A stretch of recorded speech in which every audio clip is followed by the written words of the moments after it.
Vivek Ramaswamy is using his own legal team to support Donald Trump. How's it going, guys? Welcome back to Unwoke Thoughts.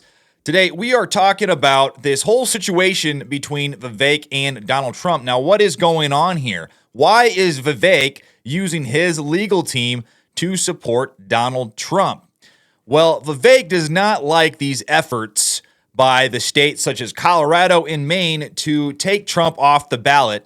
And so he decided to take matters into his own hands, and he filed an amicus brief with the Supreme Court to argue that the attempts to bar President Trump off the ballot, from the ballot in these states, are politically motivated. Now, what is an amicus brief, and what does it have to do with Trump, Vivek, and the Supreme Court? Well, an amicus brief are legal briefs filed in appellate courts by individuals or groups who are not directly involved in a legal case, but they have insight or expertise to offer a court to assist in making its decision.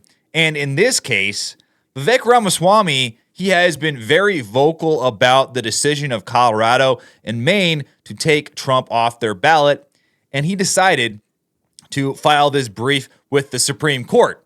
But Vivek Ramaswamy backs Trump in Supreme Court filing in Colorado ballot case. The presidential candidate says efforts to remove President Trump from the ballot are an opportunistic stunt to help his political opponents.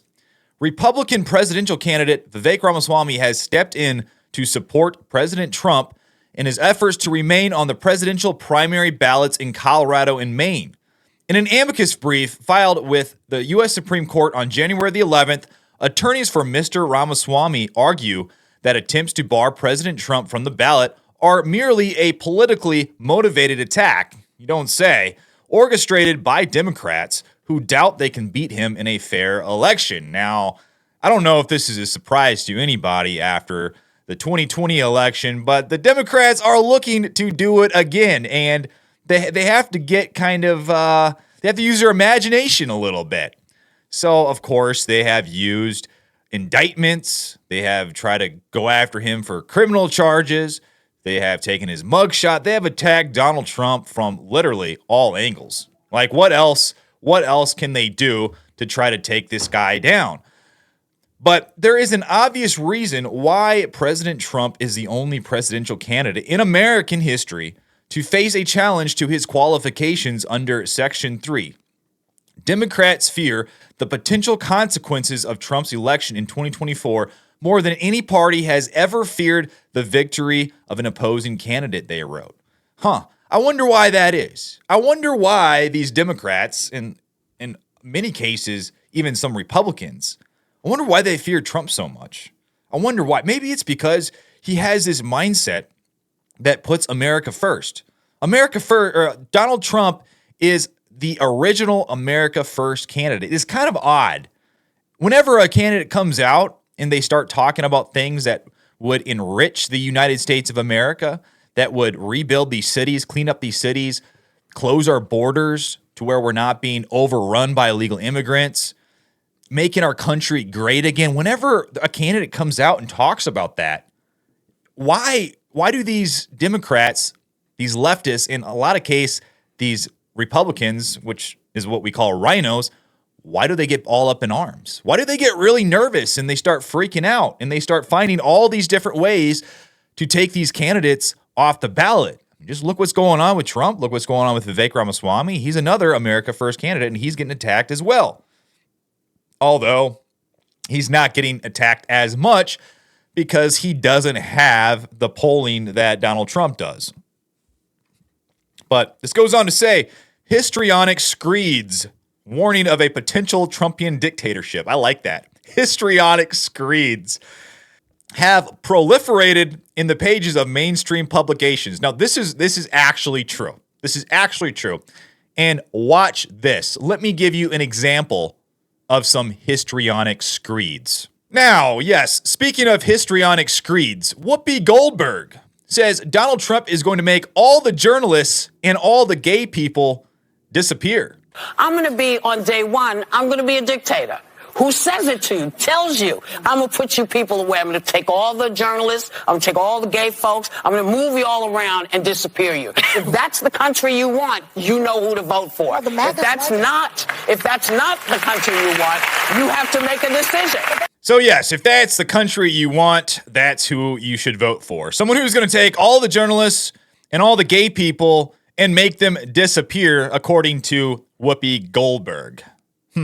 I would say that's a pretty prime example of a histrionic screed. Also, another example of a histrionic screed. Well, I don't know if I would call this one a histrionic screed, more like a old senile screed, but this is what Biden is calling Trump. He's calling him an actual dictator. Echoing the same exact language used in Nazi Germany. He proudly posts on social media the words that best describe his 2024 campaign, quote, revenge, quote, power, and quote, dictatorship. There's no confusion about who Trump is, what he intends to do. There's no confusion about what Trump is and what he intends to do. I don't know. There seems like there is quite a bit of confusion. But here is the last example I will give of a histrionic screed. And now this one is not from an individual in and of itself, but an actual movie that is being created to specifically target Donald Trump and pump out this sentiment into the wider public that he is a dictator and what his presidency might look like when and if he is elected. I love this guy. He says, you're not going to be a dictator, are you? I said, no, other than day one.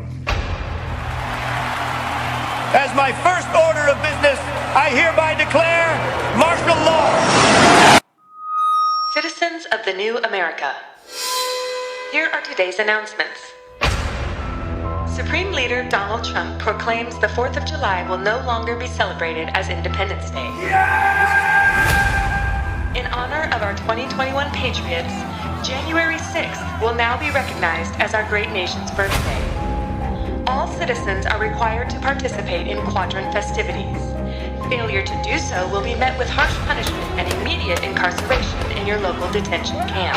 I'm tired of this separation of church and state junk.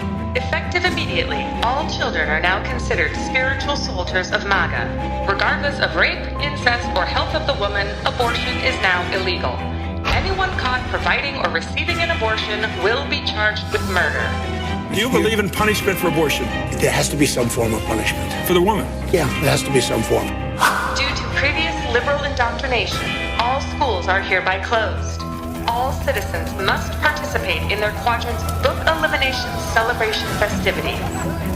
Failure to do so will be met with harsh punishment and immediate incarceration in your local detention camp. All migrants, refugees, and dreamers are now considered enemies of the new America and will be rounded up, incarcerated, and deported immediately. They're poisoning the blood of our country. That's what they've done. We will root out the radical left thugs that live like vermin. Vermin. Your curfew and freedom to travel will be determined by your quadrant's Vermin Surveillance System score. The Vermin Surveillance System has proven to be invaluable in detecting and squashing liberal uprisings. All citizens must continue to report any progressive or liberal activity. Failure to do so will be met with harsh punishment and immediate incarceration at your local detention camp. Your unwavering loyalty to Supreme Leader Donald Trump is mandatory and essential in keeping the new America great forever.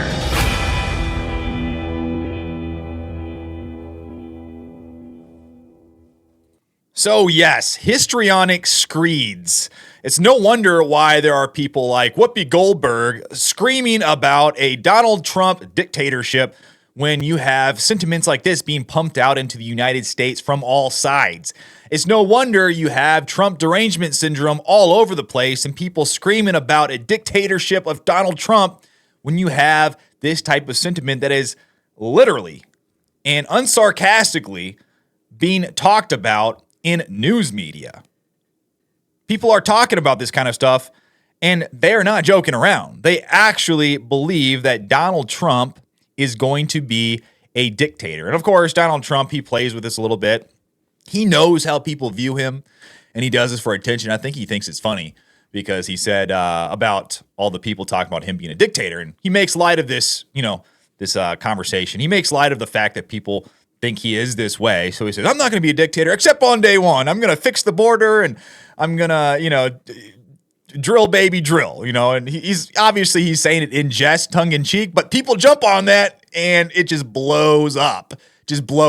Nobody knows how to make a news headline better than Donald Trump. So it's really funny. But yeah, those are my examples of histrionic screeds and where they are coming from. But these histrionic screeds are warning of a potential Trumpian dictatorship. Now, that film clip I shared for you, that's about as crazy as it gets when it comes to these warnings of a potential Trumpian dictatorship. But they had proliferated in the pages of mainstream publications, and thanks to a deluge of worsening polls, Democrats now lack confidence that they can beat Donald Trump in a free and fair election. So they have resorted to grasping for any tool that might allow them to avoid the humiliation of defeat at his hands. The Colorado Supreme Court and Maine's Democratic Secretary of State, Shenna Bellows, have disqualified President Trump from appearing on their state's primary ballots under Section 3 of the 14th Amendment, the Disqualifications Clause. Now, let's look at this disqualification clause and see if there's anything that stands out to us that would disqualify Donald Trump. So, Section 3 of the 14th Amendment, no person shall be a senator or representative in Congress or elector of president and vice president or hold any office, civil or military, under the United States or any state who have previously taken an oath as a member of Congress or as an officer of the United States or as a member of any state legislature or as an executive or judicial officer of any state to support the Constitution of the United States shall have engaged in insurrection. Ooh. Did Donald Trump engage in insurrection? Oh, no. In fact, he didn't. In fact, Donald Trump did not engage in an insurrection. I don't care how many times they say it. He did not engage in insurrection. They can say that all they want, but he did not. Or rebellion. Did he engage in rebellion? No. I think, Donald Trump was trying to defend the Constitution because he saw inconsistencies in the election. And as the supreme leader of the United States, okay, I won't say that. As the president of the United States, it is his duty to protect and defend the Constitution of these United States, or give an aid or comfort to the enemies thereof. So that would mean that Joe Biden should not be holding office, right? But Congress may, by a vote of 2/3 of each house, remove such a disability. So that is Section 3 of the 14th Amendment. But the law disqualifies those who previously took an oath to support the Constitution as a member of Congress or as an officer of the United States, blah, blah, blah. We already read all that. Notably, the text doesn't explicitly name the roles of president or vice president amongst the list of office holder the law applies to. Notably, the text doesn't explicitly name the roles of president or vice president among the list of office holders the law applies to, although some argue they are included under an officer of the United States. Mr. Ramaswamy's attorneys, however, contend that a plain reading of the amendment shows that the president doesn't qualify as a member of that group. It would have been a simple matter to expressly list the president in Section 3 for the sake of clarity and to be certain, and yet the men who drafted the amendment did no such thing, they noted. Because the omission of president from Section 3 is so glaring, that which is omitted must be intended to have opposite and contrary treatment from the categories that were explicitly enumerated. The United States Supreme Court is set to hear President Trump's appeal of the Colorado court's decision on February the 8th. So next month, the United States Supreme Court is going to look at President Trump's appeal, and most likely it's going to be overturned. The Colorado decision is going to be overturned because it's unprecedented what they did in Maine as well, but the Colorado one especially. Mr. Ramaswamy's attorneys in their filing warned that a ruling against the former president would validate Ms. Ballows' move to disqualify him, signaling to other partisan officials that they could follow suit. As demonstrated over the last month, disqualifying a prominent presidential candidate of the opposing party is a fast track to national notoriety. Now, you guys saw that clip of that movie that they're making talking about a dictatorship under Donald Trump.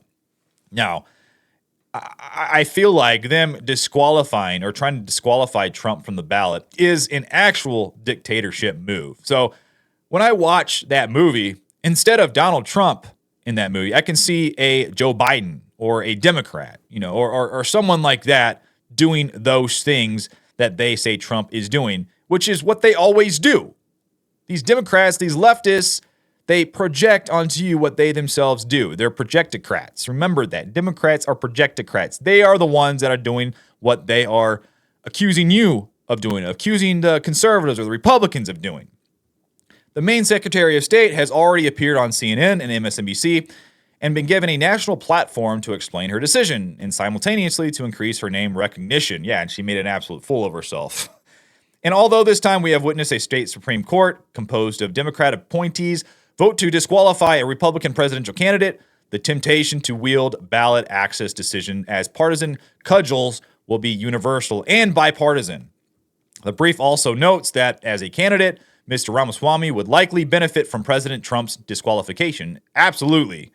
Although I think he's making a very strategic decision here by doing this. I think it actually helps him in his credibility for supporting Trump in this way from the primary ballot, but that result, his attorney said, would deny voters their right to vote for the candidate who best suits their preferences.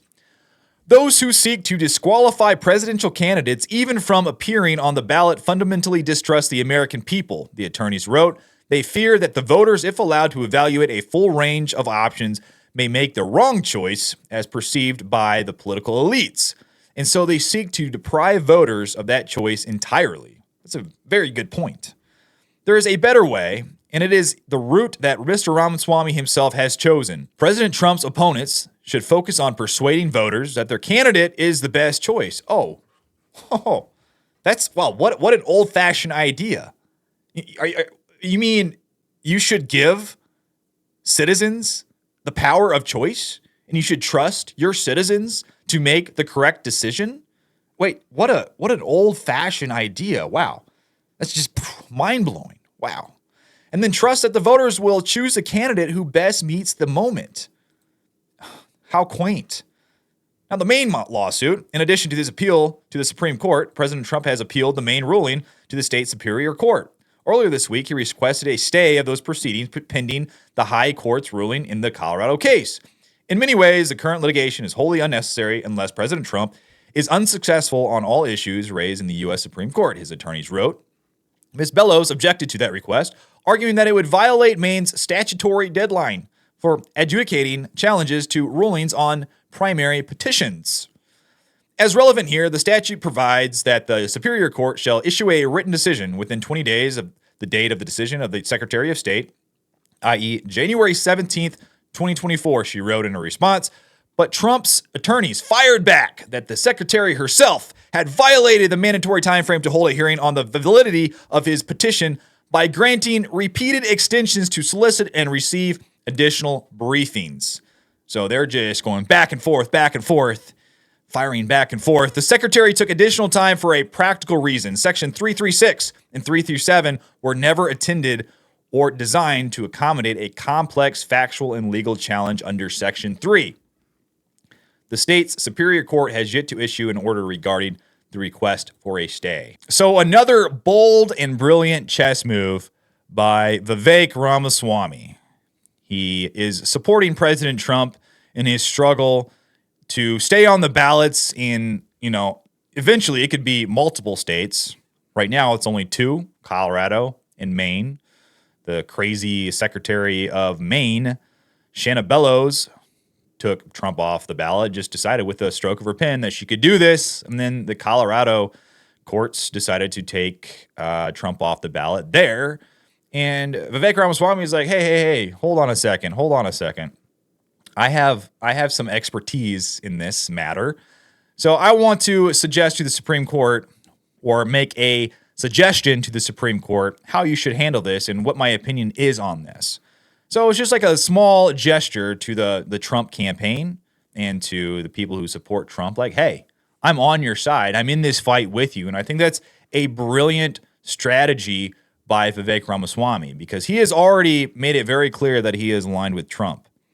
And now he's showing everybody that his actions will follow his words. He's not just one to talk, but he's putting his money where his mouth is. And I really like this. But what do you guys think? What do you guys think of Vivek Ramaswamy supporting Donald Trump in Maine and Colorado? If you guys could, please leave a comment down below, like and subscribe to my channel. I would really appreciate it. But until then, I will see you on the next one.